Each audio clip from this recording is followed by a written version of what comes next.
Ya lo, doctor Dan, seguramente alguno ya lo escuchó. Es todo el tiempo conciencia de integridad también por la Universidad de Guadalajara, Campus Salamanca en los años 2000 y 2003, respectivamente. Obtuvo el grado de doctor en Ciencias en Ingeniería Eléctrica por el Centro de Investigación y Estudios Avanzados en la Universidad de Guadalajara, y fueron conocidos en 2007. Actualmente se desempeña como profesor titular tiempo completo en el TESO. Tiene un cargo de investigación científica y además es coordinador de la maestría en sistemas computacionales. Desde 2019 a 2025 ya se la acaba de, y quién sabe si un poco más. Tiene mención profesionalizante, está en CONACYT, es investigador nacional. La investigación se enfoca en las aplicaciones del procesamiento digital de señales e imágenes a datos espectrales de percepción remota, a partir de la cual ha publicado numerosos trabajos. Algunos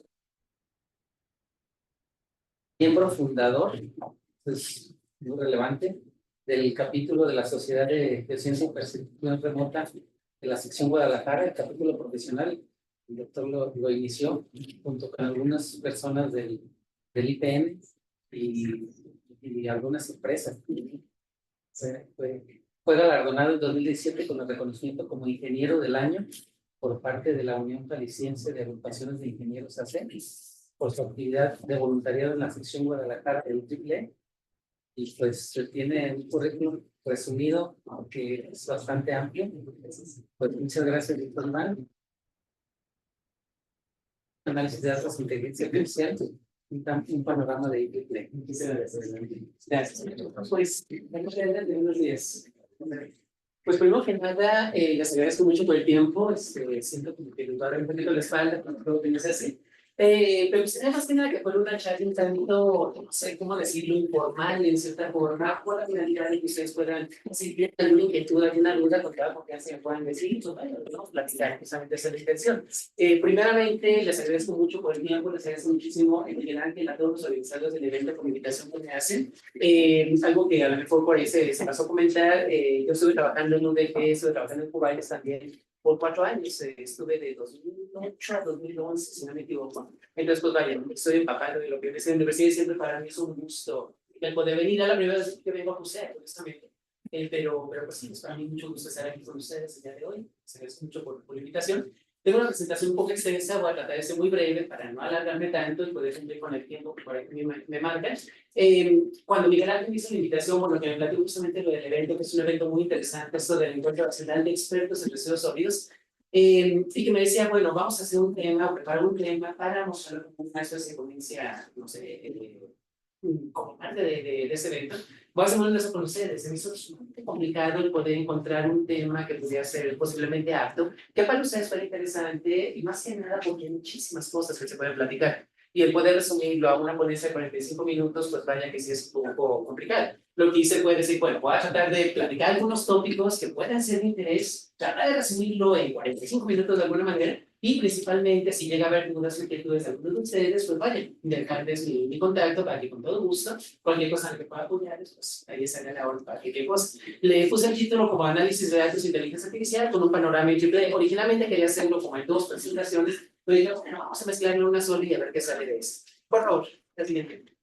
Básicamente lo que les voy a platicar ahorita es justamente eso, presentación personal, instituto, lo que viene siendo como tal IEEE, ¿qué es a final de cuentas esto? O sea, que muchos de ustedes ya lo saben, pero posiblemente algunos otros apenas están como que viendo qué onda con eso, y pues vamos a platicar un poco al respecto. Igualmente, en la Sociedad de Educación y Percepción Remota, y de ahí vamos a platicar un poco sobre el estado de la ciencia y la tecnología en México, ¿qué es actualmente en cuanto a ciencia y tecnología? Y por qué es muy relevante todo este tipo de análisis. Vamos a platicar un poco ya entrando a la parte de inteligencia artificial, lo que es análisis de datos, ciclo de vida, un poco lo que es inteligencia artificial, algunas conclusiones y publicaciones y proyectos para dar ejemplos de lo que viene haciendo el proceso. Por favor. Bueno, ya por aquí Miguel Ángel hizo el favor de presentarme. Aquí puse un CV un poco resumido, pero básicamente, pues vaya, ya les había comentado él. Soy ingeniero mecánico de formación, curiosamente, nada que ver con el área. Sin embargo, eventualmente me interesó mucho la parte de imágenes, que era justamente lo que me llama mucho la atención. Estudié mi maestría en lo que es procesamiento digital de señales, el doctorado en procesamiento digital de imágenes, aquí en el CIMESTER, con el doctor Luis Barco, que descansa en paz. Todo el curso antes se enfocaba mucho a la parte de imágenes digitales. Fue por ello que me dedico mucho en esta parte de imágenes. La siguiente, por favor. Bueno, ya pensando en lo que viene siendo como tal IEEE, por favor. Pensando que es IEEE, al final de cuentas, ¿de dónde nace? Bueno, tal vez ustedes lo han escuchado, pero es una de las instituciones, y no es que la institución más antigua a nivel mundial, 140 años que se cumple justamente en este año, que es algo bastante representativo, desde 1884, imagínense ustedes. Dice por aquí, el Instituto de Ingenieros Eléctricos y Electrónicos, más conocido por nosotros como IEEE, un instituto internacional sin fines de lucro dedicado a promover innovación y excelencia tecnológica en beneficio de la humanidad, que es lo que se pretende justamente aportar algo al mundo. Y de hecho, si ustedes revisan lo que ha sido la historia de IEEE, las personas que han sido miembros y el tipo de publicaciones que se han llevado a cabo en el interior del mismo van a llevarse una sorpresa muy significativa. ¿Alguien de ustedes ha admirado el trabajo de Nikola Tesla, por ejemplo? Tesla era mi IEEE. Si ustedes entran al portal de IEEE Explore, van a encontrar sus publicaciones que él hizo en 1880 no recuerdo exactamente la fecha, pero bueno, fue más o menos por esa época, cuando apenas comenzaba esto. Entonces, es parte justamente de ese proceso, porque ha habido personas que me dicen, bueno, eso es como una secta. No, no, en absoluto. Es un instituto profesional de divulgación científica, al final de cuentas. Y no solamente eso, sino incluso también estándares. Todos ustedes ubican el 803.11, ¿no? Que es el estándar para la red Wi-Fi que utilizamos en nuestros celulares, computadoras, etcétera, etcétera. Es un estándar IEEE. Y puede de ahí derivar un montón de ejemplos que día a día no tenemos y que de alguna manera se acoplan directamente a lo que IEEE como tal estandariza. Entonces, eso es una parte muy interesante, ¿no? 140 años de vida, como les comentaba, pues sin embargo no comenzó como IEEE, comenzó como lo que era el American Institute of Electrical Engineers, el AIEE, que fue una institución fundada en Nueva York en 1884. De electricidad de potencia dentro de sus campos, desarrollado por Thomas Alva Edison, el telégrafo por Norman Green y el teléfono por Alexander Graham Bell, que también son nombres muy conocidos por todos ustedes y que se integran como tal a este proceso. Sin embargo, la siguiente, por favor. Después había otro instituto, el Institute of Radio Engineers, el IRE, justamente que se formó hasta 1902, estamos hablando de 24, 26, 28 años o algo así después.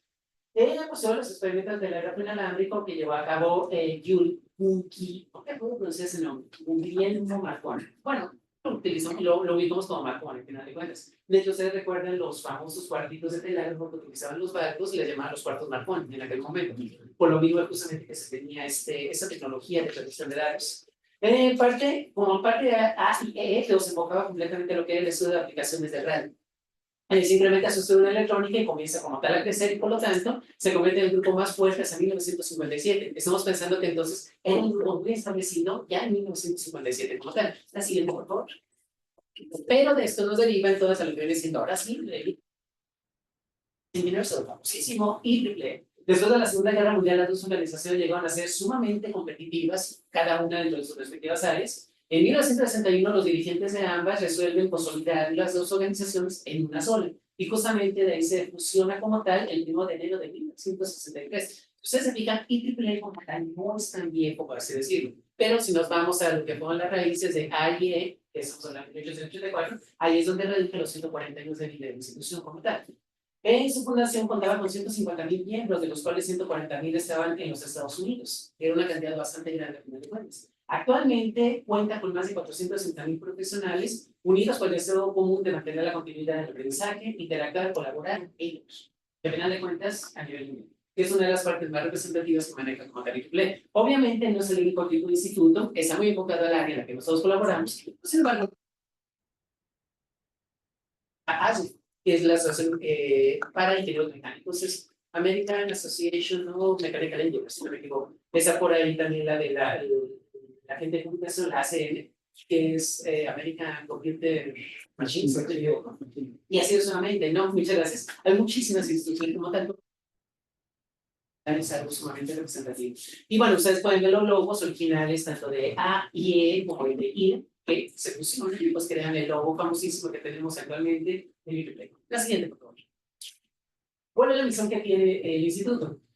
Fomentar innovación y excelencia tecnológica para el beneficio como tal de la humanidad. O sea, de lo que les comentaba, ¿cuál es el impulso y cuál es el legado que vamos a dar a la humanidad en base a todo lo que estamos como tal trabajando de esto? La visión se da parte de ser la comunidad técnica mundial y para sus profesionales técnicos, además de ser universalmente reconocida por sus contribuciones a la tecnología para el mejoramiento de las condiciones globales. Trata de hacer que el mundo sea mejor, a final de cuentas, desde el punto de vista de la tecnología, de la ciencia, ¿sí? Es justamente el enfoque. Actualmente, gracias, IEEE cuenta con 39 sociedades profesionales. Básicamente lo que se pretende es que IEEE agrupe y vaya haciendo un desglose de diferentes áreas de conocimiento para que cada una de ellas pueda enfocarse específicamente en un área muy particular. Ustedes pueden ver, bueno, se ve la letra muy pequeñita, es una disculpa por ello, lo hubiera hecho un poquito más grande, pero vamos desde cuestiones de aeroespaciales hasta cuestiones de tecnología vehicular. Entonces son diferentes sociedades, son 39 sociedades al interior de lo que viene siendo como tal IEEE. Eso marca una pauta muy interesante. Porque me dan cuenta, ustedes han oído mucho hablar sobre la sociedad de geociencia, por ejemplo, y a veces dicen, bueno, es IEEE, tiene la sociedad de geociencia, pero ¿qué es eso a final de cuentas? ¿Cuál es la integración de pues justamente es que IEEE se divide, por así decirlo, en estas 39 sociedades. Todas forman parte de IEEE, pero cada una de ellas con un objetivo muy particular. Justamente dicen eso. Y de hecho, la que les voy a platicar, por ahí la van a notar, es justamente la de geociencia y perspectiva remota, está está en la segunda columna, es el tercer renglón de la segunda columna, justamente. Obviamente, la sociedad de geociencia, comparativamente con las demás sociedades, es relativamente pequeña. Pero, por ejemplo, sucede en la computación, que es la más grande de todas ellas, es una sociedad bastante grande. Entonces, ¿cuál es el detalle? Ustedes pueden ser miembros de cualquiera de esas sociedades. Eso es justamente la inquietud. Ustedes pueden decir, bueno, a mí me llama la atención la parte de fotónica, la parte de oceánica, la parte de cibernética y puedan hacerse miembros, mejor dicho, de lo que dice las sociedades y por lo tanto tener el acceso a las publicaciones, a los trabajos que se llevan a cabo y por qué no ustedes comenzar a hacer publicaciones también de ello. O ser parte de la comunidad que, por ejemplo, cada año publica en las conferencias internacionales, que son conferencias de muy alto impacto. Entonces, es el estar vinculándose con la gente específicamente del área y que viene siendo la gente pues que más conoce sobre ese tema particular a nivel mundial. Eso le da una relevancia bastante significativa. Y ustedes pueden literal poderse con ellos, tomarse un cafecito, ¿por qué no? Y platicar justamente sobre el desarrollo que se lleva a cabo. Es algo muy padre. Cuando los que han tenido la oportunidad de ir a conferencias, pues si más adelante tienen la oportunidad, van a ver que justamente es parte de ese show. Si hay alguna duda, con toda confianza, ¿eh? Sí, no preocupen. La siguiente, por favor. Bueno, su membresía, si alguno de ustedes ya es miembro, bueno, voy a preguntar justamente por ahí. ¿Qué tal? Buenos días. Empezando por ahí, justamente, ¿alguno de ustedes ya es miembro de por el momento? No.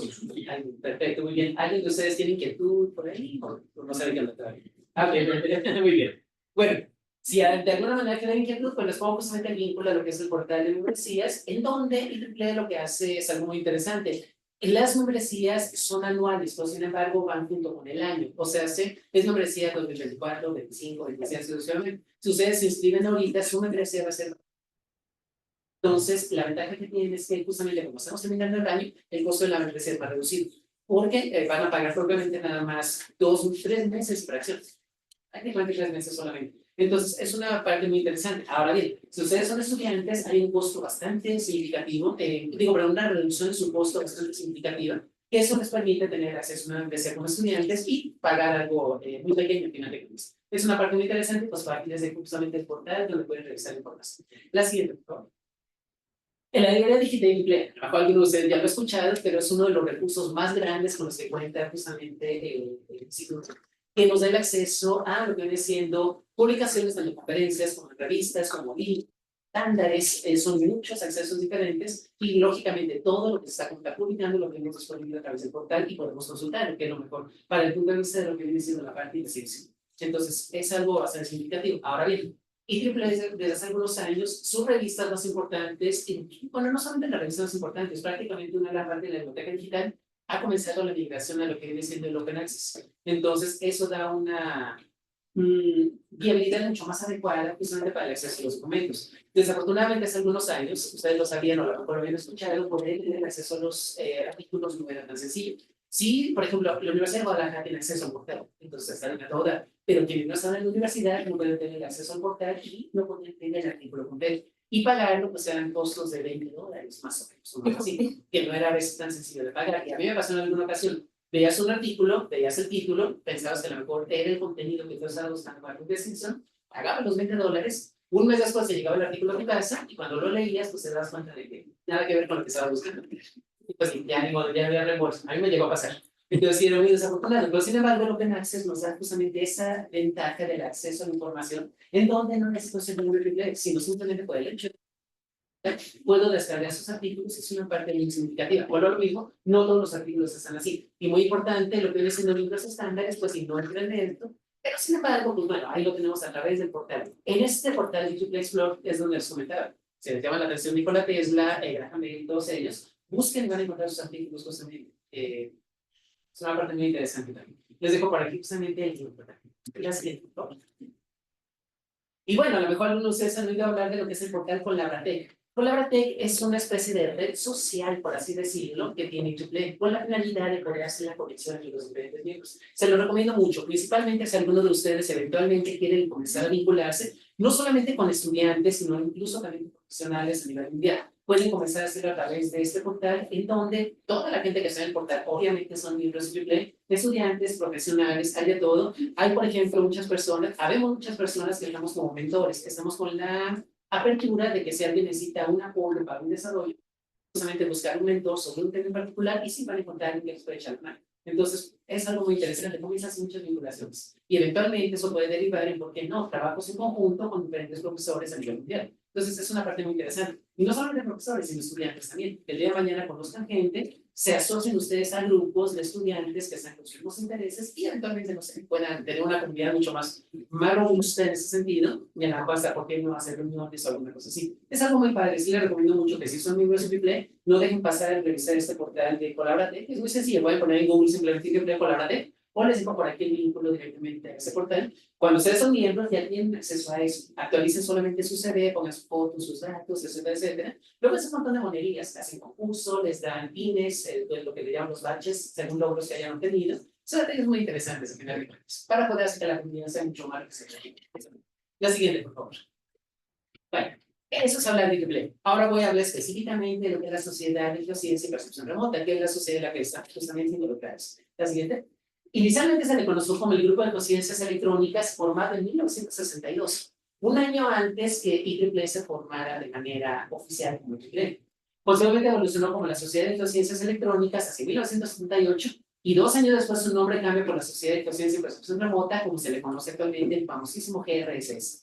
Desde 1981 ha sido la sociedad patrocinadora de la conferencia titulada IEEE International Geoscience and Remote Sensing Symposium, que es actualmente considerada como la conferencia más importante a nivel mundial sobre los tópicos de geociencia y de percepción remota. Una conferencia que, bueno, ahorita, post pandemia, la cosa como que ha ido modificándose un poquito, es lo que la gente como que va nuevamente tomando confianza hacia los eventos. Pero previo a la pandemia, era una conferencia de alrededor de 3.500 asistentes. Es bastante grande y a nivel mundial, en donde van a encontrar todas las autoridades científicas del área, tanto de las ciencias como de percepción remota. Lo que les comentaba, ustedes pueden publicar, pueden acercarse a esas personas y poder recibir algún apoyo, alguna recomendación de parte de ellos. La siguiente. El campo de interés de esa sociedad es la teoría, conceptos y técnicas de la ciencia y la ingeniería en su aplicación a la percepción remota de la Tierra, océanos, atmósfera y el espacio, así como precisamente interpretación y diseminación de dicha información. Es un enfoque muy en particular que tiene como tal, pero que sin embargo, ese enfoque va evolucionando con el paso del tiempo. Hay tecnologías nuevas, hay formas de hacer las cosas que son totalmente nuevas y de alguna manera la sociedad se va adaptando a esos cambios. Es una parte también muy representativa. Les dejo por aquí el portal justamente de esta sociedad en particular, grss-iq.org, por si quieren dar una explorada. Así, áreas en particular que buscan percepción remota de la Tierra, de los océanos, de la atmósfera, de la criosfera, técnicas de análisis, transferencia electromagnética radiactiva, sensores y plataformas, educación y políticas públicas. Entonces, incluso desde la parte de educación y de la parte de políticas públicas entra mucho el juego por ahí, porque al final de cuentas la parte de política pública no se puede descuidar. Y en algunos países no se tiene como tener una política pública adecuada para lo que viene siendo, por ejemplo, cuestiones de cuidado de recursos naturales, que empatan mucho con lo que se encuentra en esa sociedad. Por lo tanto, es una parte muy representativa. Tiene muchos subgrupos al interior, lo que viene siendo esta sociedad, que se le conocen como capítulos técnicos, si no me equivoco, al interior de la sociedad. Gracias. Entonces, justamente esos capítulos están diseminados con la finalidad de poder hacer ya un enfoque muy particular para ciertas áreas como tal. Entonces, sí, igual ustedes pueden formar parte de esos capítulos técnicos, involucrarse un poco más con un área muy específica. Que ustedes digan, llaman la atención cuestiones de océanos, por ejemplo. Sí, hay un capítulo técnico específico para ello. Entonces, por lo tanto, sí es algo que pasa. La siguiente, ¿no? Los miembros de esta sociedad tienen su formación tanto en disciplinas de la ciencia como de la ingeniería. Y la fusión de las disciplinas proporciona a la sociedad una característica multidisciplinaria que es única, la cual es capaz de generar nuevas áreas de desarrollo en la ciencia y la tecnología de percepción remota. Algo muy importante, no solamente esa sociedad, sino de IEEE en general, es que es totalmente multidisciplinario. A veces nos vamos con la finta de que solamente ingenieros están aquí presentes, en realidad no. Todas las áreas de conocimiento de alguna manera están vinculadas a diferentes tópicos como tal en particular. Bueno, y para ponerles ejemplos, yo he colaborado con sociólogos, con arqueólogos, con antropólogos, con gente del área de finanzas, con gente del área de sociales, que tienen intereses que están relacionados directo o indirectamente con áreas de ingeniería y que por lo tanto se les puede dar un cierto servicio particular. Entonces, vuelvo a lo mismo, no se necesita ser un ingeniero como tal. Cualquier persona puede ser miembro tanto de IEEE como miembro de la Sociedad de Ciencia, simplemente que tenga el interés justamente de desarrollar algo, de conocer un poco más al respecto. Eso es algo muy interesante. Lógicamente, para poder crear su membresía, sí les van a pedir como requisitos, si no me equivoco, solamente que sean mayores de edad, si no me equivoco. Pero no les da ningún requisito de adicional en cuanto a su formación. Entonces, por lo tanto, eso es algo significativo. La siguiente, por favor. La motivación, bueno, lo que dice el capítulo México. La motivación al formar ese capítulo fue crear vínculos entre las diferentes líneas de investigación y desarrollo que se están realizando en México relativos a lo que es percepción remota, así como fomentar su estudio como tal. Por eso se pretende contribuir a las necesidades crecientes que demanda el día a día en nuestra parte. A final de cuentas, ¿qué fue lo que sucedió? Bueno, nosotros pensamos, si IEEE tiene sociedades, ¿por qué no tener una presencia al interior de una cierta región en particular sobre México? Más o menos para contextualizarlos. México tiene presencia IEEE a través de lo que se conoce como el Consejo México. Si me equivoco en algo, por aquí nuestro presidente me puede dar una corrección, que lo sabe. México se divide en lo que viene siendo secciones por el tamaño que tiene como tal. Por ejemplo, en Estados Unidos son regiones, son 8 regiones, si no me equivoco, las que están en Estados Unidos. 8, 6 regiones, sí, gracias, justamente por el tamaño que tiene Estados Unidos y la relevancia que tiene como tal. Pero, sin embargo, México se divide en lo que vienen siendo secciones, en donde, bueno, una sección como tal es Guadalajara, que no solamente es el estado de Jalisco, sino también de Zacatecas y Colima, Nayarit, perdón, sí, Nayarit, pues muchas gracias. En donde lo que se trata es agrupar a personas justamente que estén relacionadas con la parte triple. Ahora bien, cada una de las sociedades puede tener presencia en esas secciones a través de lo que la creación de los capítulos. Aquí en este caso la idea puede decir, bueno, ¿por qué no tenemos un capítulo de la Sociedad de Presencia de Percepción Remota? Y fue en 2011 cuando surgió la idea, hicimos la propuesta y la propuesta se aceptó y en 2012 arrancó como tal. No sé, 2013, perdón, arrancó como tal ya formado dentro de lo que es Sección Guadalajara. La siguiente, por favor. Justamente el 4 de octubre de 2012 se dio la aceptación por parte de la directora de actividades geográficas a través de la solicitud que se hizo, se envió a lo que es IEEE, se hizo la solicitud de que formar el capítulo y sí, ellos lo revisaron la respuesta después de evaluar, de decirnos se abre el capítulo. Por lo tanto, a partir del 1 de enero de 2013, formalmente ya comenzamos trabajos de lo que fue el capítulo específicamente aquí. Originalmente el capítulo era a nivel nacional, teníamos personas de la parte de la República, cada de unos 10, donde cada uno estaba aportando algo de una manera muy significativa. Sin embargo, como México, como ya les había comentado, se divide en diferentes secciones, originalmente se pretendía tener la fusión de las secciones para tener un solo capítulo. Sin embargo, eso nos fue muy imposible hacerlo de una manera sencilla. Entonces, por eso es que los miembros como que se nos fueron despegando un poquito, los que eran de otros estados. Pero, sin embargo, el capítulo se ha mantenido todavía vivo y la idea es justamente poder tenerlo. La siguiente, por favor. Originalmente, el comité que lo formó en 2012 estuvo integrado de esa manera. Su servidor como presidente, el doctor Alejandro Mosivas Huertero, quien es el Instituto Politécnico de Ciudad de México, en lo que es la ESIME, la Escuela Superior de Ingeniería Mecánica y Eléctrica, quedó como vicepresidente, como secretario el doctor Ernesto Soto y como tesorero el doctor Guillermo Martínez. Ernesto estaba trabajando, si no me equivoco, en CFE en su momento y Guillermo estaba en CICES, en el Senado, justamente. Entonces, sí, tenemos gente de varios lugares. Sin embargo, actualmente, sí, gracias, por favor. Actualmente, el comité administrativo, ustedes ya lo saben, el doctor Miguel Ángel de la Torre, aquí presente es el actual presidente, su servidor estoy fungiendo como vicepresidente, como secretario, el doctor Iván aquí presente con nosotros, y bueno, tenemos un área interesante porque la parte de tesorería y la parte de profesionales jóvenes están actualmente vacantes, la parte de mujeres en ingeniería y la doctora Rosalina Navarro, el presidente.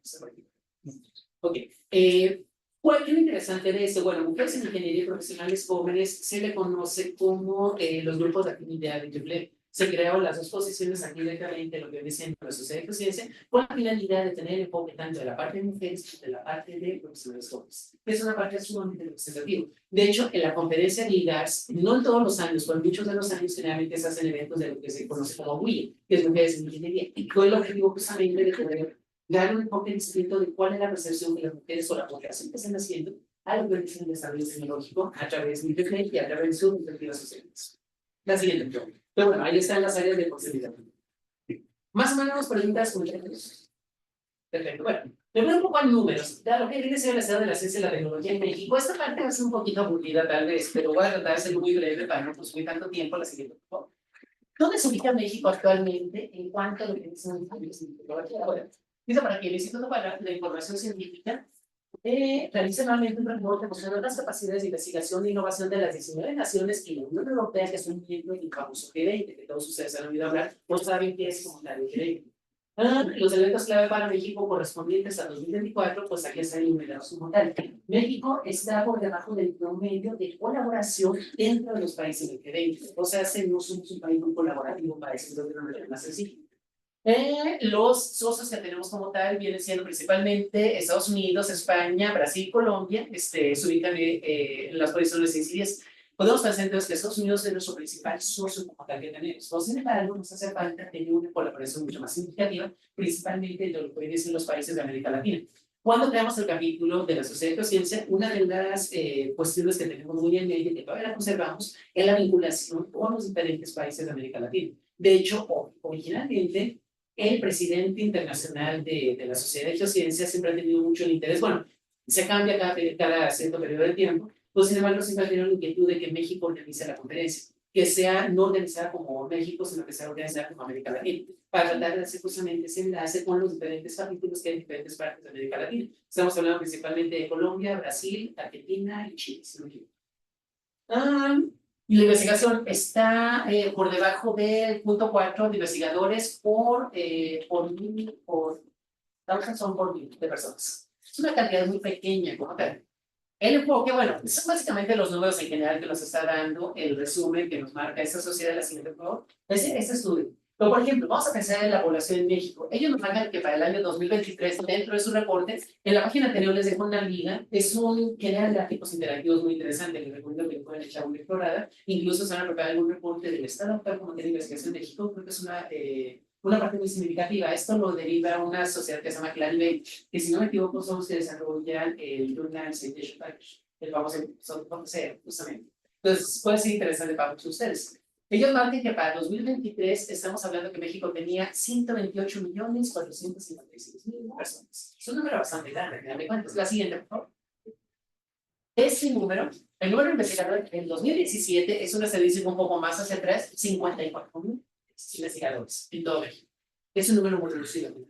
Si lo queremos comparar contra otros países, pueden ver ustedes por aquí la gráfica justamente. México, aquí está, como que da un poquito de pena, ¿no? El ver la relevancia moral contra, por ejemplo, los Estados Unidos, Japón, Alemania, Corea del Sur, es una bastante grande, y considerando que son países que tienen un nivel de población mucho más pequeño. Corea del Sur no sé cuánta gente tiene, pero sin embargo, el pensar que está en cuarto lugar de número de investigadores, deja ver que hay un impulso bastante significativo. Entonces, por lo tanto, son números muy interesantes de análisis. Número de mujeres investigadoras en 2017. De esos 50 y tantos mil investigadores, solamente 18.000 son mujeres.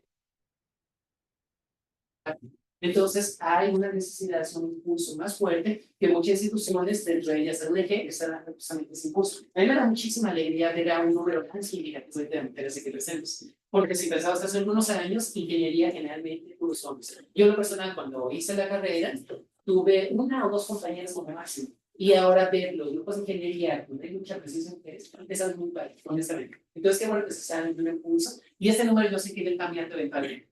La siguiente, por favor. El Producto Interno Bruto en dólares para el 2023, este número está medio feo. 3.288 millones, si no me equivoco. Pero bueno, es una cantidad grande la que se tiene como tal de Producto Interno Bruto. Pero sin embargo, la siguiente, por favor. De ese Producto Interno Bruto, la pregunta sería cómo se deriva la investigación. Es una cosa que a veces como que nos entiende un poquito.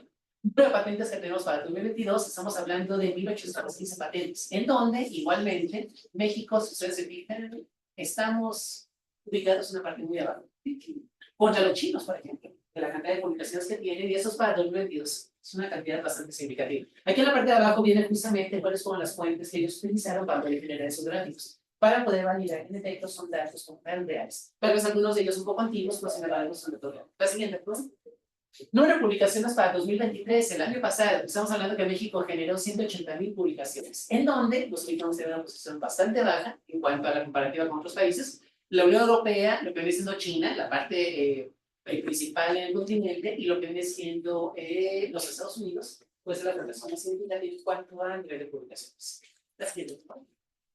El impacto de las citas normalizado desde 2014 hasta 2023, o sea, se lo que viene siendo el JCR, por así pensarlo. Para México tenemos un JCR promedio de 0.85 en el periodo de 2014 a 2023. Es un número muy pequeño en realidad también. Si lo comparamos con otros países, aunque aquí pudieron ver que no estamos tan mal comparados con otros países. Desde ese punto de vista, como tal, si ustedes lo pueden abrir en la página del portal web, se acercan aquí y les damos el numerito de cada uno de ellos, para ver más o menos cuál es el comparativo con otros países. Sin embargo, pues bueno, vamos en camino, que es algo representativo. La siguiente, por favor. Las publicaciones para investigador en 2017, estamos hablando que son 0.4 publicaciones por investigador.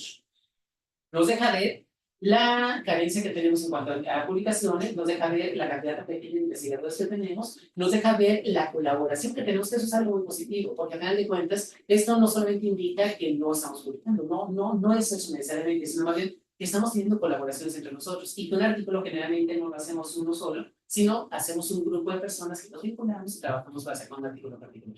Eso es una parte muy significativa. Sin embargo, sería muy padre poder elevar estos números, que en este caso, México, si usted se fija, no estamos tan mal ubicados respecto de otros países. Es muy curioso pensar que para 2017 Sudáfrica fue el país que tuvo mayor índice, justamente.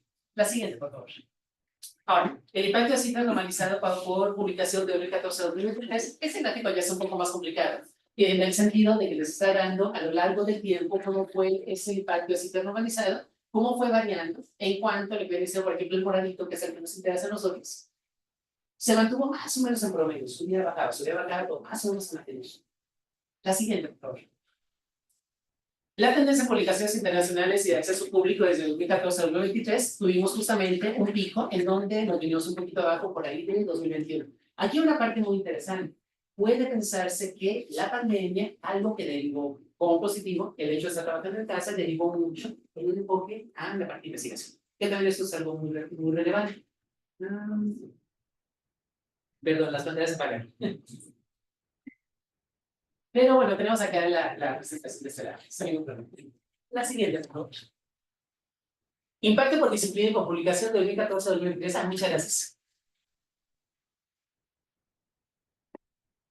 Sí, no te preocupes, no pasa nada. Bueno, aquí se puede ver justamente lo que viene siendo cada una de las disciplinas y cuál fue ese impacto en particular que tuvo. En donde estamos pensando, ay, perdón porque estoy bien ciego, pero estamos hablando de medicina, ciencias de la vida, ingeniería y tecnología. Cada uno de ellos en el mapa muestra justamente cada una de esas áreas. Por ejemplo, muchas gracias. Cada una de esas áreas en particular, cómo se va, como tal, distribuyendo respecto del impacto que va teniendo. Entonces, sí, es una pregunta interesante desde el punto de vista de poder ver, bueno, cuáles son las áreas que más están aportando al desarrollo científico que tenemos en México. La siguiente, lo mismo para lo que viene siendo el desarrollo sustentable, que ustedes saben que es un indicador que actualmente está muy demandado. De hecho, CONACYT nos pide mucho que cuando estamos preparando, por ejemplo, los posgrados, estamos llevando atendamos lo que viene siendo justamente los indicadores de desarrollo sustentable. Entonces, por lo tanto, eso nos deja ver mucho cuál es ese enfoque que tenemos como tal. Para lo que viene siendo, por ejemplo, factores de pobreza, de salud, de educación, de equidad de género, entre otras cosas. Igual, le voy a dar después una checada. Si a algunos les gusta una copia de la presentación, con toda confianza me puedo compartir sin ningún problema. O, como les digo, pueden entrar al portal y también por ahí pueden jugar un poco con los gráficos. Está muy interesante. La siguiente, las colaboraciones. México tenemos colaboraciones, como ya lo he comentado, con Estados Unidos y con España principalmente. Sin embargo, también vamos a encontrar colaboraciones con Reino Unido, Francia, Alemania, Brasil, Italia, Canadá, China y Colombia.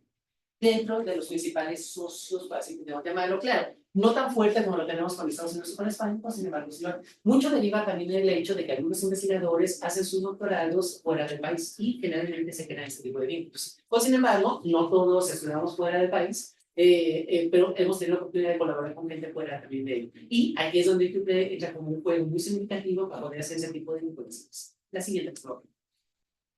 El perfil de impacto colaborativo de 2014-2023, que viene siendo justamente también ese impacto que se tiene en cuanto a los niveles de comunicación, a lo que vienen siendo los factores de impacto, el JCR, propiamente. En donde aquí México podemos ver incluso comparado con otros países, México está aquí en él, pues sí, estamos un poquito abajo comparado con los demás países. Pero bueno, volvemos a lo mismo, nos está posicionando. La siguiente. Bueno, no sé si más o menos.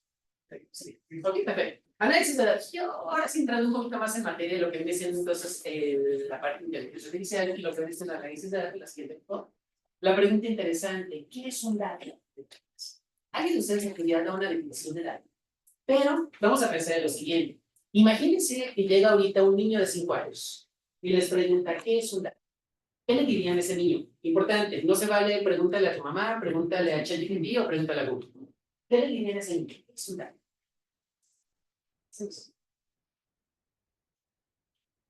Una cierta cantidad. Una cierta cantidad de información, pero no necesariamente es información. Pero sin embargo, vamos un poco a ese enfoque. Gracias. ¿Qué podríamos pensar un poco más sobre ello? ¿Y por qué no es información? Hoy vamos a ver por qué no lo es. ¿Qué más podemos pensar? Una medición. Una medición, así es, una medición De una variable. de alguna manera, efectivamente, una medición de algo. ¿Qué tipo de medición? Gracias. ¿Qué tipo de medición? ¿Es una medición cualitativa o cuantitativa? Cuantitativa. No puede ser cualitativa. Sí, efectivamente, efectivamente, gracias. Podemos hacer mediciones cualitativas o cuantitativas de variables. Bueno, al final de cuentas, ¿qué es lo que sucede? El ser humano, desde que era ser humano, siempre hemos sido inquietos, curiosos, siempre hemos querido saber qué onda con la vida. Albert Einstein decía que el misterio era la fuente de la ciencia. Y es muy cierto, porque al final de cuentas el misterio es lo que nos motiva a conocer algo. No entendemos qué sucede con alguna cosa y tratamos de encontrar el porqué. ¿Alguien de ustedes recuerda el floquisto? El floquisto. No, bueno, hagan de cuenta que hace muchísimos años, por allá de 1200, una onda así, la gente cuando no comprendía que era algo, le decía que era el floquisto. Por ejemplo, ellos movían la mano y sentían que había algo ahí. No sabían qué era. Ahorita sabemos que es una combinación de diferentes gases, que es el oxígeno, que sin él no morimos y todo eso. Pero la gente siempre no sabían qué era. Simplemente movían la mano y sentían que había algo. El floquisto. Y decían que era justamente eso. No te importa que no vayan a poner sus exámenes desde el floquisto, porque al profesor no le va a gustar mucho eso. Pero bueno. La generación espontánea. ¿Alguien recuerda la teoría de la generación espontánea? Que dejaban carne en algún lugar, la tapaban y de repente les salían gusanos. Ya, ¿de dónde salieron los gusanos? Generación espontánea. Simplemente aparecieron. Entonces, son situaciones interesantes de cómo vamos comprendiendo o tratando de entender el porqué de las cosas. ¿A qué voy con esto? Bueno, al posicionamiento histórico, que es muy importante y que se relaciona mucho con la parte de los datos. Por ejemplo, ustedes saben que según los conceptos de Einstein es imposible que la materia viaje más rápido o que alcance incluso la velocidad de la luz. Eso lo sabe usted porque su ecuación famosísima de ese cuadrado dice que la cantidad de energía necesaria es tan grande que no se tiene un recurso para obtenerla y aparte la masa tiende a crecer conforme se acelera un objeto, pero sin embargo tendría que ser más infinita que donde cabe el universo. Son muchas paradojas las que planteaba Einstein con todo eso. Pero sin embargo, pudiera ser que a lo mejor en algunos años nos demos cuenta de que se puede, tal vez, no lo sabemos. ¿A qué voy con eso? Cuando pensamos en el proceso, pensamos en la generación espontánea, tal vez ahorita los volteamos a ver pasar y decimos, qué ridículo, no sé, ¿no ha ocurrido alguna cosa así? Sin embargo, si nos posicionamos históricamente en un momento, para ellos es un avance significativo científico en ese momento, claro, hoy lo vemos tonto, pero en ese momento no lo veían así. Puede ser que dentro de 100 años la gente voltee a vernos y diga, ¿qué onda con sus vidas? Pensaban que no íbamos a poder viajar a la velocidad de la luz. Y ahorita les vamos a Marte como si nada. No sé, no sé. De mañana, pero lo que vamos a hacer es eso, cómo tenemos que situarnos históricamente en el desarrollo científico. Y eso nos deriva justamente a la comprensión de lo que viene siendo los datos. Porque al final de cuentas, vemos un fenómeno, no lo entendemos, queremos tratar de entender lo que necesitamos, obtener datos para tratar de como tal entenderlo. Justamente. La siguiente, por favor. ¿Cuántos datos generamos? Bueno, eso es un número bastante complejo. Aquí en este gráfico les estoy poniendo una representación prepandemia que se la robé a IBM de la cantidad de datos que se generaba antes de la pandemia. Vamos a pensar en algunos números interesantes, por ejemplo, ¿cuántos correos se mandan por segundo? 2.1 millones de correos.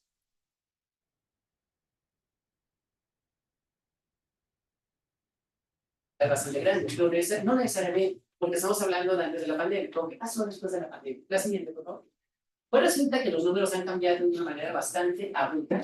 Por ejemplo, tweets son 500 millones por día los que se están generando actualmente, que bueno, ya no son tweets, ahora son X. Datos producidos por un automóvil, 4 terabytes. Aquí estamos pensando que es bueno, no es dato, yo supongo que esta cosa viene siendo, tal vez por día también. Es un dato que viene de Intel, justamente.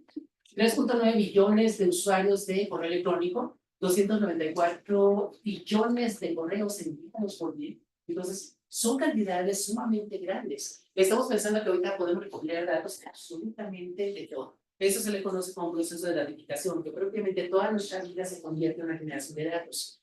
O sea, nuestra vida se convierte en una inteligencia, en cierta forma. Entonces, ustedes tienen a lo mejor un reloj inteligente que les mide pasos, que les mide oxigenación de la sangre, un montón de cosillas que les está midiendo como tal.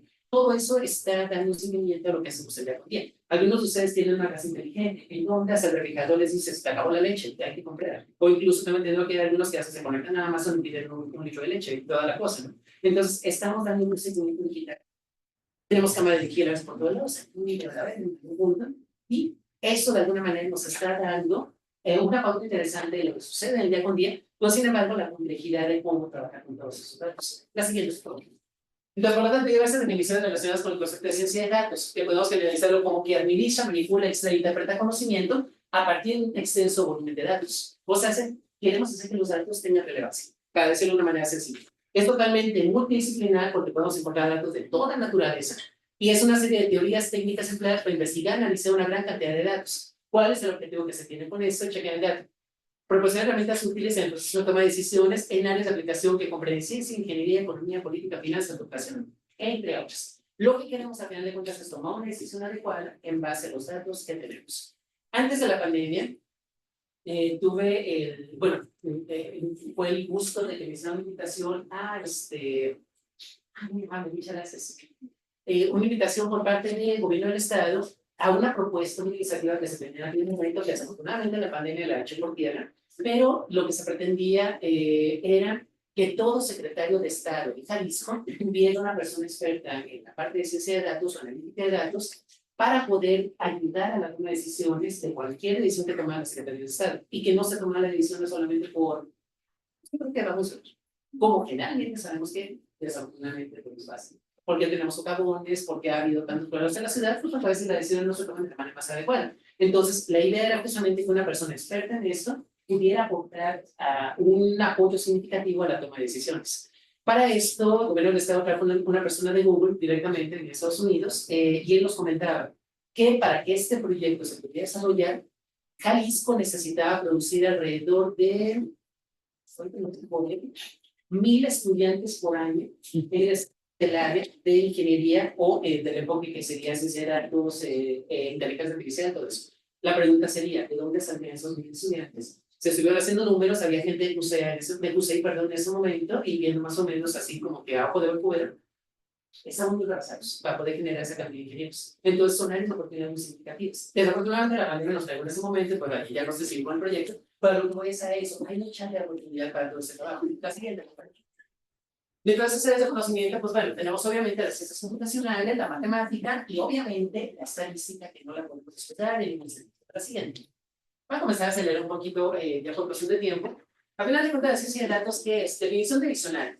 Simplemente el estudio científico que involucra principios, procesos y técnicas para la comprensión de fenómenos a través de análisis de datos por medio de la creación, validación y transformación de los mismos para darle significado y valor. Esa es la clave, darle significado y valor. Yo quiero un numerito que simplemente obtuve de alguna medición de algo, tengo un significado para él y que por lo tanto me puede dar una aportación significativa. Pregunta de primaria. ¿Qué hables usted en el método científico? Método científico. ¿Cuántos pasos eran? 4. 4 pasos. Ajá. ¿Cuál es el primero? ¿Alguien lo recuerda? Observación. Segundo, hipótesis. Tercero, experimentación.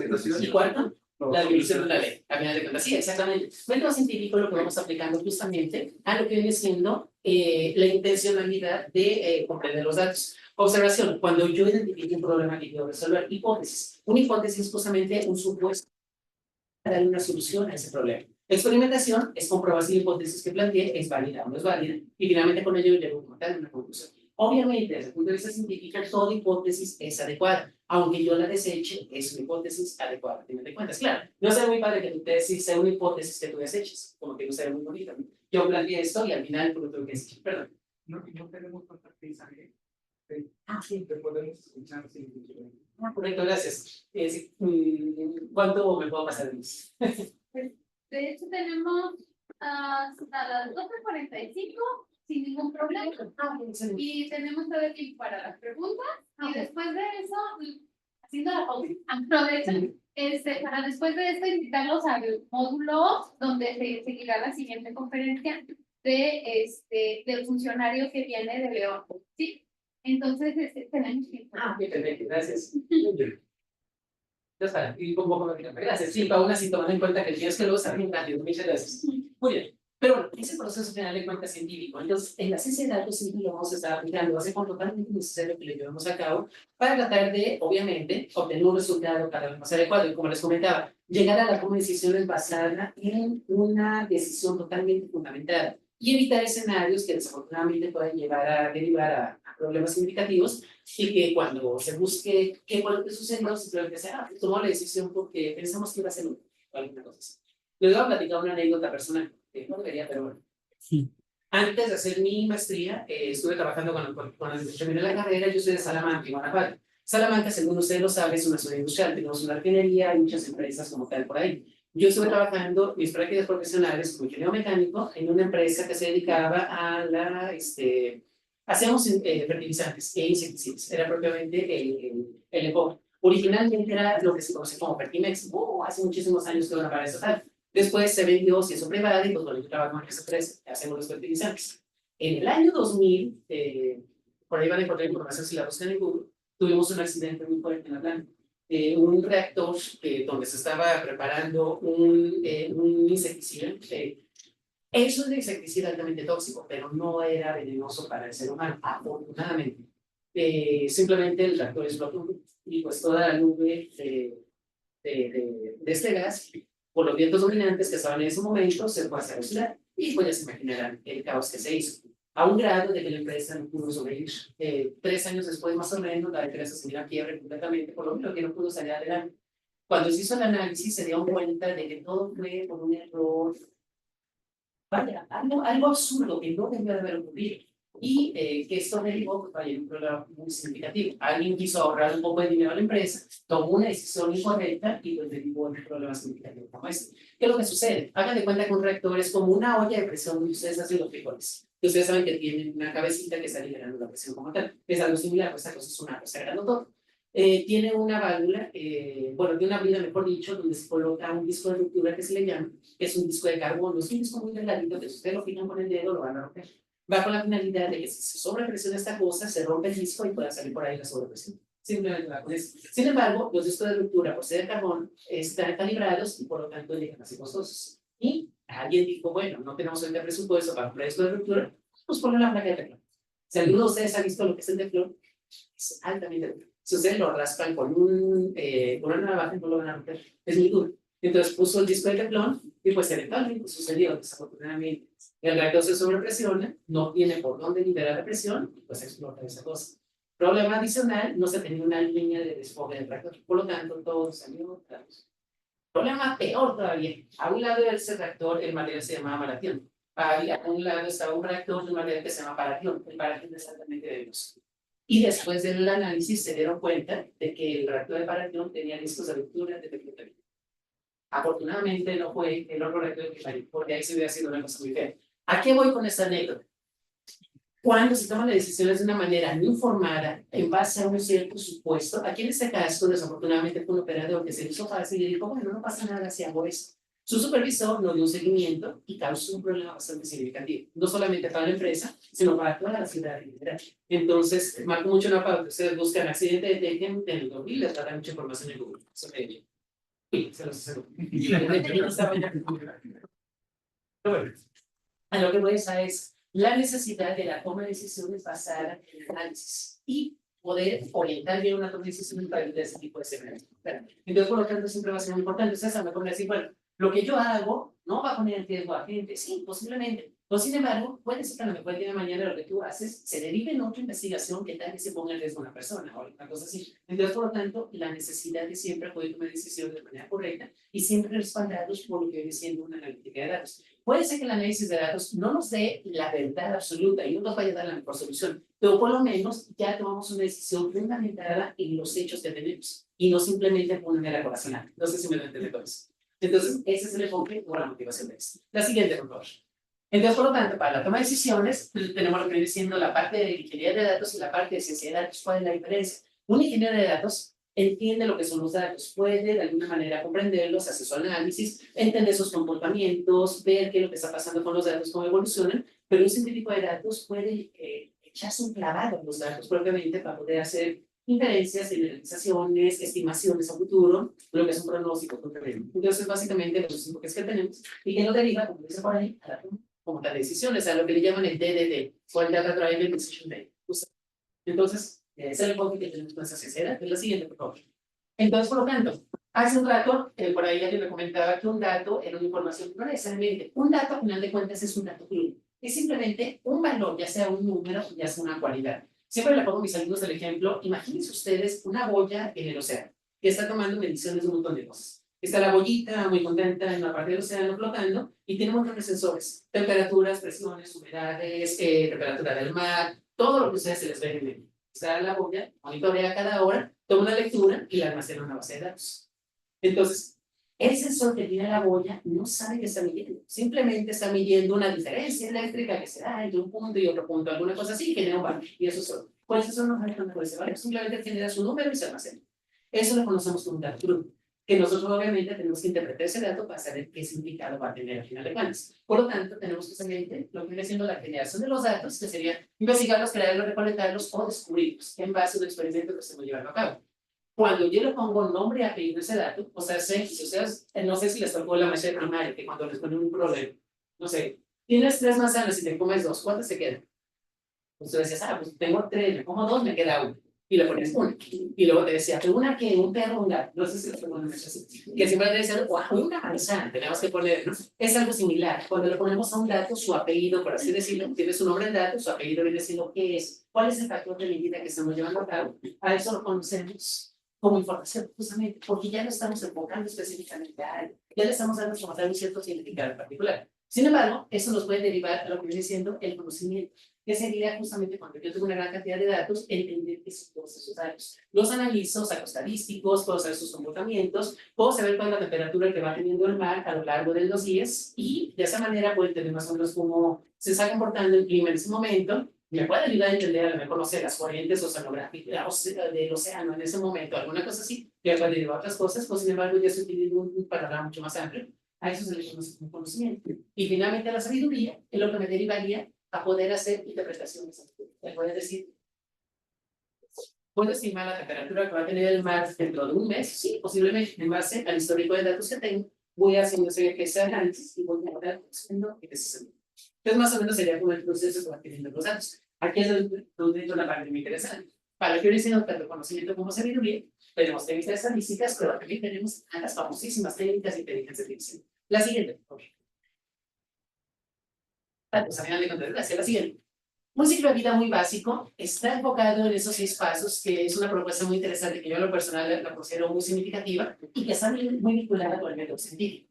Paso número 1, entender el problema. Paso número 2, recolección de datos crudos. No sabemos eso, simplemente tenemos datos. Paso número 3, el procesamiento de esos datos. Cuando tenemos que prepararlos, tenemos que ponerle su nombre y su apellido a todos los datos. Pero aparte de ellos, revisarlos, saber que los datos son verdaderamente adecuados. ¿Qué pasa si a lo mejor en la bollita llega una gaviota y se para sobre la bolla? Justo en el momento en que se está dando la lectura. Sale con datos algo incorrecto, porque la patita de la gaviota a lo mejor estaba mucho más caliente y hizo que la lectura es incorrecta. Entonces necesito modificar ese dato. ¿O de qué manera lo voy a modificar? No solo voy a llegar así de, sí, quítale el 15 y pon un 20. No va a hacer eso. Necesito tener un proceso para hacer una adecuación de esos datos. Se le conoce como una imputación. Entonces tengo que definir reglas de cómo voy a llevar a cabo la imputación de datos. Entonces, por lo tanto, es un proceso en cierta forma complicado en algunos momentos. O de plano, mejor eliminar el dato si es necesario. Después de que ya hice el proceso, voy a explorar los datos. Ahora sí, ya están todos bonitos, todos limpios, vamos a entender cuáles son sus medias, sus medianas, sus modas, sus estándar, cómo se comporta, qué gráfico que genera, etcétera, etcétera. Va a ver qué onda con el comportamiento de ellos. Ya que hice esto, hacemos un análisis más a profundidad para poder ahora sí hacer generalizaciones, inferencias, pronósticos o alguna cosa que me sea de utilidad dependiendo del análisis que se lleva a cabo. Y finalmente terminamos con comunicar los resultados. ¿Qué sería método científico? En el punto de vista de observación, el paso número 1, la hipótesis, que sería parte del 1 también, la experimentación sería básicamente el proceso 2, 3, 4 y 5 incluso, y el proceso 6, que sería la ley, o la definición ya de un resultado. Entonces, es una alternativa interesante de ciclo de vida que nos va a dar, no es la única alternativa. La siguiente, por favor. Microsoft propone ese ciclo de vida, en donde dice básicamente lo mismo.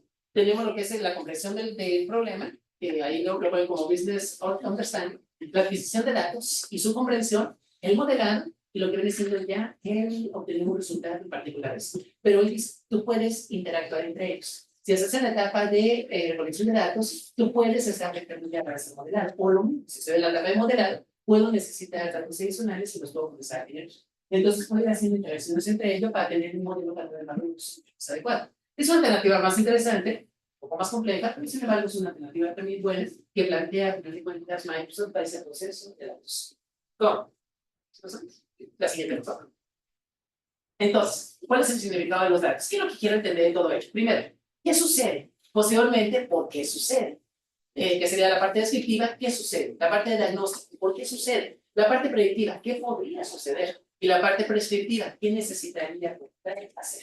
Y que esto es importante en el momento justamente de tener esa información. Por ejemplo, en el caso de la bollita, si yo estoy viendo que de repente la temperatura se dispara, o una de dos, un montón de gaviotas se pararon, o de plano, no sé, está pasando un incendio por ahí o alguna cosa así, necesito saber qué onda con eso. Y esto me puede ayudar justamente para poder entender qué sucede, por qué sucede, qué podría suceder y qué necesitaría eventualmente hacer. Y esta es la pregunta clave que tratamos de pensar. ¿Qué necesitamos hacer? Y cómo el análisis de datos me puede derivar no solamente en qué tengo que hacer, sino cómo lo podría llevar a cabo. Así lo que hagamos. La siguiente. Ahora sí, pensando un poquito más en inteligencia artificial. La siguiente. La inteligencia artificial no es algo nuevo, es algo que ya tiene un rato por aquí con nosotros. Ustedes se fijan, este gráfico se lo pone ahora, que es muy interesante. Desde por allá, antes de los 50, ya se había comenzado a derivar lo que eran los trabajos de inteligencia artificial, en donde ellos decían, lo que queremos es cualquier técnica que permita a las computadoras imitar el comportamiento humano. Era lo que se pretendía imitar. ¿Cuál era el problema? La limitación de las computadoras. Si ustedes recuerdan, el Apolo, ¿cuál fue el que llegó a la Luna? El Apolo 11, justamente, gracias. Tenía, si no me equivoco, 256 kilobytes de computadora, la bolsa, una vez. Y con eso llegó a algo, imagínense. Era una cantidad muy pequeñita, pues sin embargo, pudo lograr avances significativos, pues sin embargo, para lo que es una técnica de esta naturaleza no suele ser tan sencillo, suele ser bastante complicado. Esa necesidad como tal de procesamiento de cómputo. Te voy a poner otro ejemplo sencillo. ¿Quiénes de ustedes ubican a Lucito López de Pixar? El de Toy Story. A lo mejor varios de ustedes lo ubican, ¿no? Sí, bueno, el que vuela frutas. Originalmente, ese osito Pixar lo tenía contemplado para la primera película. Pero, sin embargo, optaron por descartarlo. ¿Por qué? Fue el pelaje. Porque no contaban con la tecnología suficiente para que la computadora pudiera ser reutilizado del pelaje del osito y que sería de una manera bonita. Si ustedes ahorita ven Toy Story 1, van a decir así como que no sea muy bien la animación que digamos. Pero en su momento, yo, una persona, se me maravillé con la primera vez. Es esto, qué padre, ¿no? Y si ahorita lo vemos así como que hace medio falso, ¿no? Pero sin embargo, es como ha ido evolucionando. Si vemos al oso Lotso, la tercera película, si no me equivoco, el pelaje ya se ve mucho más correcto. Y eventualmente en las otras películas que hacen algo similar, se puede ver todo eso. Pues, sin embargo, es justamente por las capacidades de cómputo del momento, que van evolucionando y que nos van ayudando mucho en el proceso. Y es lo que sucedía mucho con la inteligencia artificial. Pero no se contaba con la capacidad como tal para llevar a cabo esto. Fue por allá de los 80 que se comenzó a trabajar con lo que eran los modelos de aprendizaje automático, perdón, o lo que se conoce como machine learning. Perdón. Cualquier técnica de inteligencia artificial que permita a las computadoras la capacidad de aprender sin ser necesariamente programadas para ello. Ay, Dios, perdón. Entonces, va evolucionando esto, va generando nuevos modelos y la idea de los modelos es hacer que la computadora pueda justamente generar nuevas capacidades de procesamiento. Perdón, una disculpa, se me acabó la voz.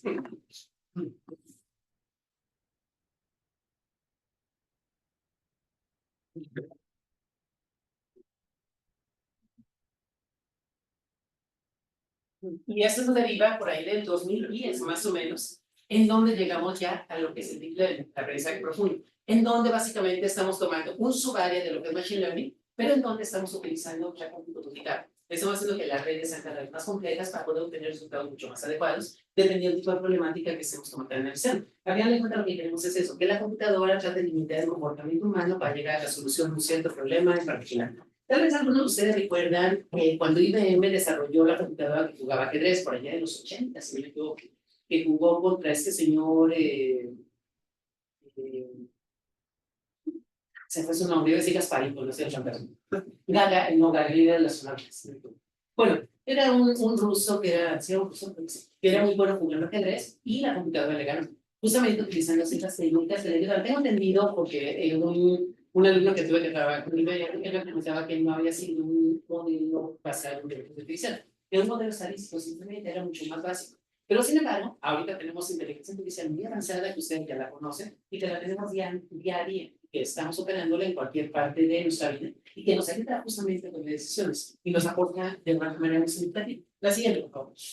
¿Dónde entra entonces todo este juego? Bueno, la relación que tenemos es básicamente inteligencia artificial, que es todo el marco general. Al interior tenemos la parte de machine learning, en su interior tenemos la parte de deep learning y por acá tenemos lo que es la ciencia de datos. Que obviamente ciencia de datos nos toca los tres elementos, pero adicionalmente tiene elementos estadísticos que no propiamente son inteligencia artificial. Por eso es un área amplia que está por fuera de lo que es inteligencia artificial. Todo se nutre de ella también, de alguna manera. La siguiente. Podemos resumirlo de esa manera. Inteligencia artificial. Cuando le enseñamos a una computadora a jugar ajedrez, como ya lo comentábamos. Aprendizaje automático. Cuando le enseñamos a una computadora puede detectar correos malintencionados que nos digan, este correo es spam, específicamente. Aprendizaje profundo. Cuando le enseñamos a una computadora diferenciar chihuahuas de galletas. La siguiente, por favor. Bueno, sé que la computadora tiene la capacidad de diferenciar lo que es, de hecho no son galletas, necesariamente son muffins también. Chihuahua, muffin, Chihuahua, Chihuahua, muffin, Chihuahua, que así solamente es un proceso como tal de deep learning que se puede llevar a cabo. Confirma que no es un robot. Confirma que no es un robot. Exactamente, eso confirma que no es un robot, así es. O incluso pudiera confirmar que es un robot de muy alta tecnología, ¿no? O sea, simplemente que tiene esa capacidad de computabilizamiento y que lo estamos utilizando mucho en visión actualmente, en donde lo que queremos justamente es identificación de elementos para poder hacer, no sé, por ejemplo, si estamos hablando de vehículos autónomos, no quiero que el automóvil vaya atropellando personas, sino que todo lo contrario, tenga esa evasión, que si algunos de ustedes recuerdan, Tesla cuando comenzaba con sus desarrollos tuvo muchos problemas, en donde sus modelos identificaban los tractores, pero no identificaban los ciclistas y se llevó unos cuantos ciclistas por ahí. Tuvieron que actualizar ese modelo para que ya el modelo lo reconociera. Entonces, es parte de ese proceso de aprendizaje que estamos alimentando a la computadora para hacerlos cada vez más certeros, más robustos y llegar a lo que tenemos el día de hoy. Que claro, nos falta muchísimo. Estamos apenas rascando la puntita de todo este mundo de conocimiento y pensamos que no es algo nuevo, es algo que tiene muchísimo tiempo. Imagínense lo que vamos a tener aquí unos 20 años. A lo mejor no tanto, tal vez 10 años o hasta menos incluso. La siguiente, por favor. El machine learning como tal pues se divide en tres áreas, lo que se conoce como el aprendizaje supervisado, que aquí lo tenemos, el aprendizaje no supervisado y el aprendizaje por reforzamiento. Para ponerlo de una manera sumamente sencilla, imagínense ustedes que son maestros en una primaria y tienen que enseñarle las figuras geométricas a un niño pequeño. ¿Cuál sería la técnica más sencilla que harían? Por lo más sencillo sería decir, bueno, tengo un montón de figuras geométricas y yo le voy a decir al niño, ese es un cuadrado, ese es un triángulo, ese es un rombo, ese es un trapecio, ese es un. Lo que estoy haciendo es un aprendizaje supervisado. ¿En qué sentido? Yo le estoy dando el objeto al niño y le estoy diciendo qué es el objeto. No estoy etiquetando directamente, se conoce como supervisado. De esa manera, el niño va aprendiendo en base al objeto y en base a la etiqueta que yo le estoy dando, para que después, yo cuando le presente ya a manera de examen, por así decirlo, una figura nueva, él pueda recordar, sí, ese es un triángulo, ese es un cuadrado, por ese proceso de aprendizaje que tuve previamente. Eso sería supervisado. No supervisado. Yo llevo con el niño y le doy el montón de figuras geométricas. Imagínense que todas son del mismo color. Entonces le digo, haz algo con esto.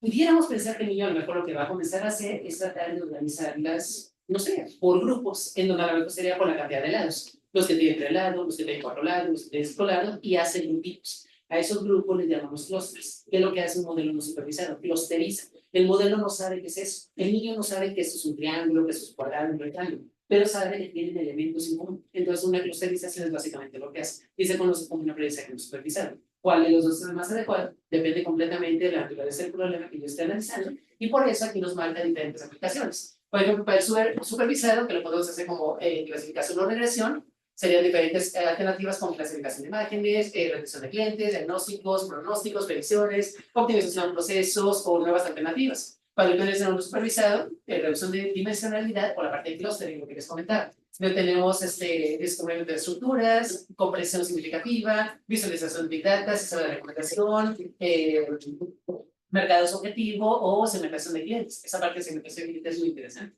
Pero adicionalmente tenemos lo que es el aprendizaje por reforzamiento. Un ejemplo sencillo.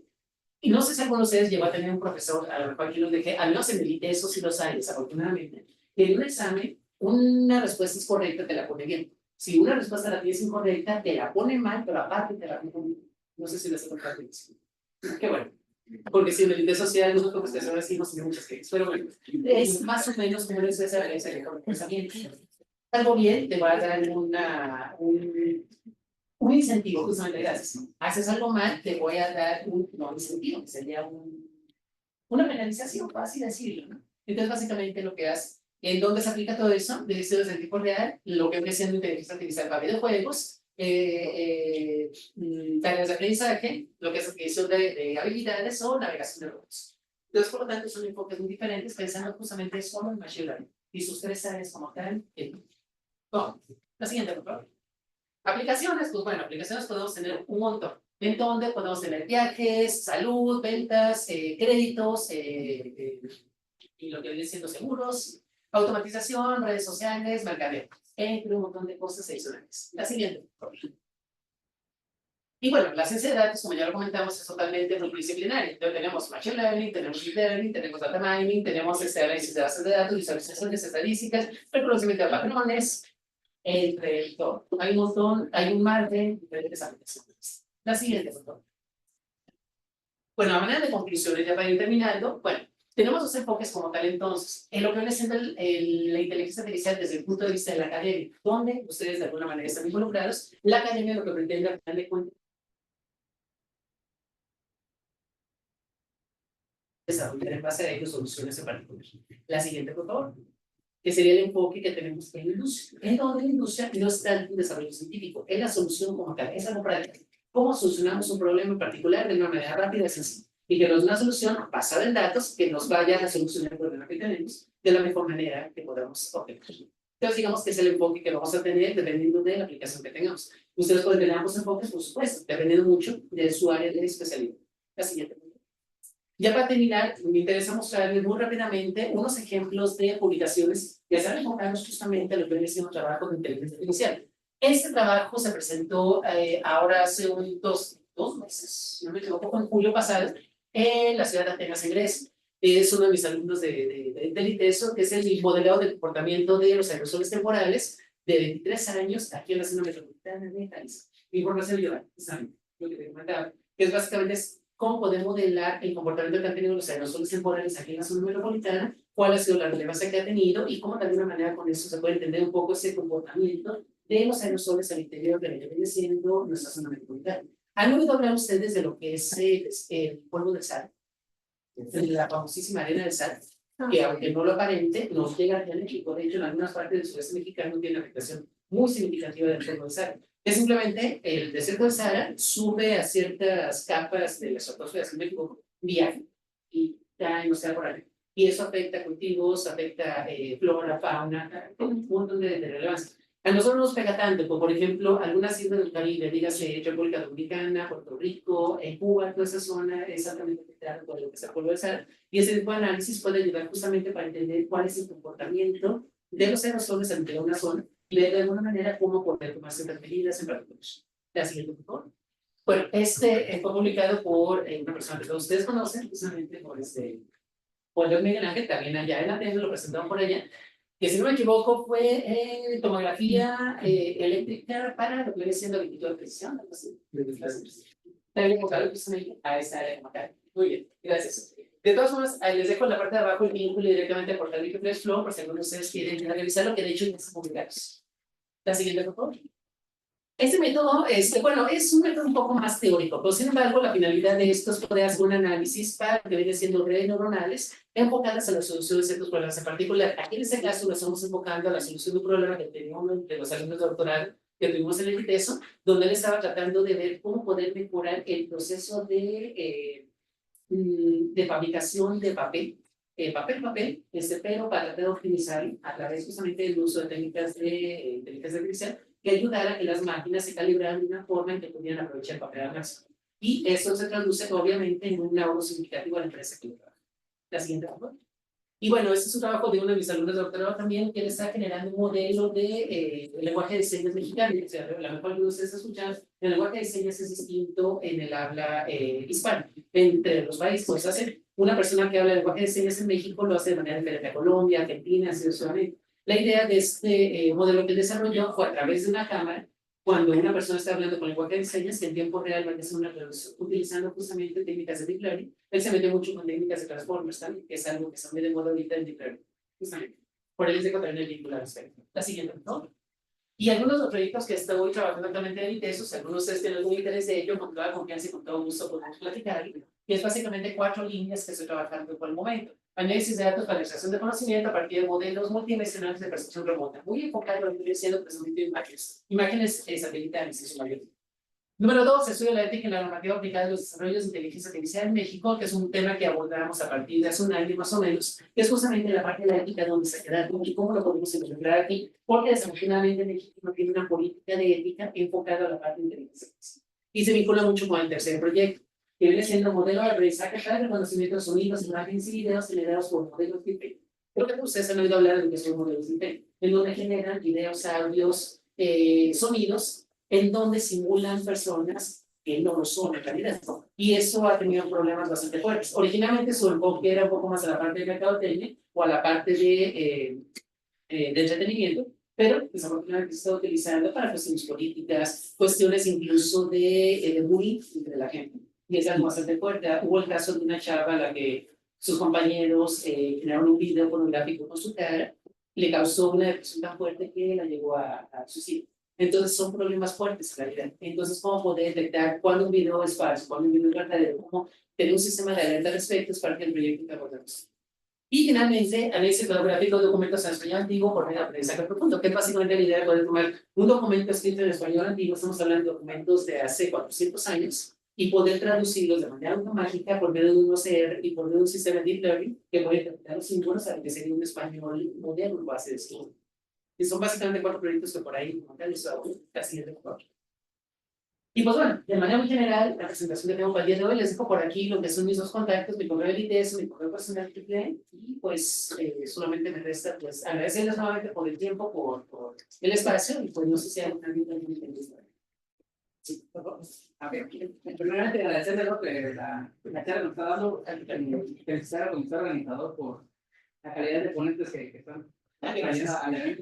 Y entre muchas cosas que seguramente después de un capítulo vamos a estar platicando, que hay muchos datos muy interesantes. Me llamó mucho la atención acerca de los 1000 estudiantes que se necesitan sacar. ¿Son anuales? ¿Son semestrales? Anuales. Era lo que marcaba esa persona de Google. Así es, con respecto de esas 1000 personas, tendrían que ser como ingenieros en ciencia de datos o ingenieros desarrolladores de software o cualquier perfil que tenga datos. Él nos decía que era cualquier perfil que tuviera datos. Al menos era lo que él planteaba. No era una cifra exacta. Digamos que él lanzaba una cifra más o menos significativa como para tratar de incentivar al gobierno. De hecho, había representantes del gobierno en esa reunión a que se hiciera un impulso justamente ese tipo de carreras, tanto de ingeniería, de ciencia de datos, como de carreras que tengan que ver con inteligencia artificial. Entonces les decía, con que tengan perfiles que vayan relacionados con algo y que pudieran generar unos 1000 por año, eso les ayudaría a pues, hacer la demanda, no solamente de gobierno, sino incluso de lo que es la industria que la zona metropolitana. Y en ese sentido sería como que considerar los CCT, porque con la ley, no sé, con carreras técnicas, ingeniería, maestrías. De hecho, sí. Básicamente, toda persona que tiene un conocimiento, era lo que nos indicaba. Y eso, ¿cómo se vería reflejado en el impacto social de Jalisco, por ejemplo? Yo creo que la pregunta sí es muy amplia. Tendría un impacto en el sentido de que, como originalmente se pretendía hacer, ¿no? Que esa persona abonara a la toma de decisiones directamente. Pero no solamente a nivel de gobierno, sino incluso, por ejemplo, ahí se manejaba que, por ejemplo, las universidades podrían tener algo similar a para elecciones internas a las universidades, cualquier institución, incluso ellos decían, hasta una tiendita, para que la tiendita sepa qué producto puede sacar de su catálogo, que lo hagan en base justamente a una analítica de datos, y no simplemente decir, esto no se está vendiendo, o a lo mejor más adelante sí va a vender. Entonces, que la analítica de datos la aportara a una decisión en ese sentido. Entonces, por ello marcaban que pudiera ser a lo mejor ese enfoque. Pero bueno, lo mismo, era la cifra que él nos marcaba como tentativa, lo que él de alguna manera como que proponía en base a la experiencia que tenía en Estados Unidos, como lo están trabajando. Pero no era una cifra dura, desafortunadamente. Muchas gracias, doctor. No estoy muy seguro si se tendrá alguna minuta, voy a investigar, yo imagino que sí debe de haber algo. No recuerdo exactamente la fecha porque tengo por aquí el dato, pero igual, si tengo alguna información, luego te la voy a llegar con todo gusto. Le voy a preguntar a uno de mis compañeros que estuvo presente ese día, que sí estuvo tomando notas, entonces si hay algo por ahí, te lo voy a llevar con todo gusto. Muchas gracias. No, gracias. Bueno, ya lo dijiste, toda la plática, pero quisiera que puedes ser. ¿Vale la pena pagar la membresía IEEE y la GRCS por las dos? ¿O no más que Correcto, sí, muchas gracias. Bueno, es una pregunta también muy interesante. Miren, si ustedes me lo dicen así tal cual, ¿vale la pena o no vale la pena? Yo les diría, sí lo vale, definitivamente que sí lo vale. Pero hay un detalle muy importante que tomar en cuenta. En algunas ocasiones nos ha pasado, me ha pasado que sacas una membresía en el gimnasio y nunca te pasa el gimnasio. Y de alguna manera pues, se te da el dinero. Pudiéramos hacer una analogía con IEEE en el sentido de que tú pagas una membresía y nunca le sacas un provecho. La idea sería, yo lo que trataría de motivarlos es que le saquen provecho a esa membresía. Que no solamente la paguen por pagarlo, por decir, soy un IEEE, sino que verdaderamente se involucren con lo que se está trabajando en esto. Que sean voluntarios, que pueden ser como estudiantes, definitivamente que se puede. Entonces, que también se voluntarios, o incluso ustedes dicen, bueno, eso es saturadísimo de actividades, no puedo ser un voluntario, no importa, pero que se vayan empapando justamente de las alternativas que IEEE les plantea. El acceso a sus biblioteca digital, el acceso a su red social, todo ese tipo de cosas que son siempre beneficios que les pueden ser de mucha utilidad para lo que viene siendo como tal su desarrollo profesional, principalmente para los que son estudiantes. Entonces yo diría, sí vale la pena completamente. Sé que para los profesionales el pago anual sí nos sale un poquito más elevado, es un poco de trabajo, pero sin embargo vale la pena completamente por la aportación que tenemos significativamente y aparte considerando que eventualmente si vamos a una conferencia, el ser miembros, los descuentos, nos puede apoyar incluso hasta con el acceso a ciertos recursos en particular. Esa conferencia que les comento, IGARS, que es la conferencia fuerte de esta sociedad, perdón, IGARS cada año da becas, lógicamente, a un cierto número en particular, pues no solamente estudiantes, sino también de profesionales. Ustedes hacen su solicitud y si son pues aceptados, si les dan un apoyo económico y suele ser un apoyo bastante fuerte. Entonces, vale la pena, pues, uno de los requisitos que les dan, obviamente, es que sean miembros y entonces, te les da descuento a la conferencia también y todo eso. Vale la pena en muchos sentidos. Yo sí les diría, no solamente por moda, sino verdaderamente por una trascendencia en sus carreras. Vale la pena. Y otro detalle que tienen es que cuando ustedes van siendo miembros, IEEE les va dando un monitoreo justamente de la cantidad de años que han sido miembros. Y eso también les va dando, ahorita con lo de Colaborate, les dan un como PIN digital de la cantidad de años que han sido miembros. Ustedes lo pueden publicar en sus redes sociales, en su LinkedIn o alguna cosa así. Es algo muy significativo, ¿no? Poder decir, tengo más de tantos años de miembro. Creo que se ve muy padre, la verdad, ver el PIN por ahí. Entonces, sí vale la pena también. No sé si contesta la pregunta. Sí. Gracias. Aprovechando, Irma, no sé si, dada toda la experiencia que tienes, por años que tienes en el área de la situación,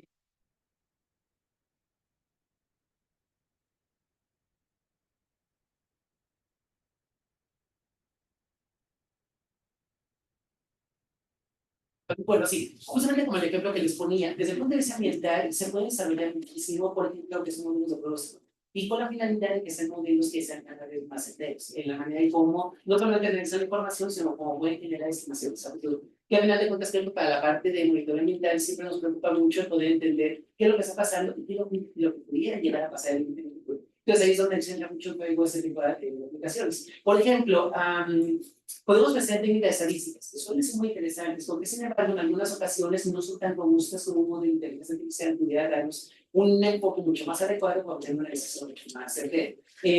Hace unos años justamente tuvimos la oportunidad de colaborar con una chica que venía de Culiacán, del Instituto Tecnológico de México de Culiacán. Ella estaba haciendo su maestría y su maestría con los socios y eso, ella estaba estudiando el estado de lo que era una, ¿cómo se llama esa cosa? Una granja, bueno, es una granja de pueblo. Son camarones, lo que tienen las granjas.